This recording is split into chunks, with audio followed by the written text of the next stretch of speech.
Yeah, no one syndicate. Grupong replikado. Naalala ko pa noong mga panahong nag-uumpisa pa lang. Di ka pwedeng sumingit, kailangan mong pumila. Dapat alam mo kung saan at dapat saan ka lulugar. Maraming magaling.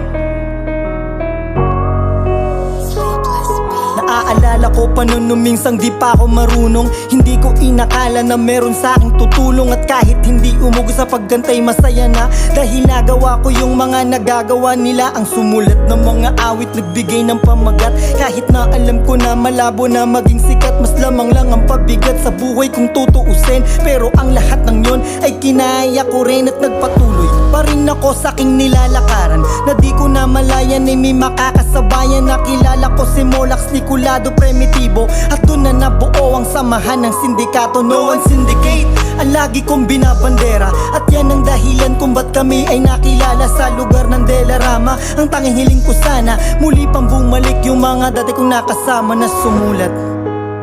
Akala ko hanggang doon lang ako sa aking paglalakad. Unting-unting luminaw ang dating malabo.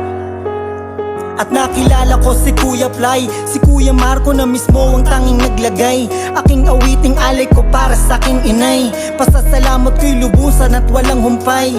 Sa wakas meron na akong nagawa, kahit papano ay hindi na rin masama. Nasulit ko na yung maghapong paggagala, at masasabi ko lang di lang puro salita.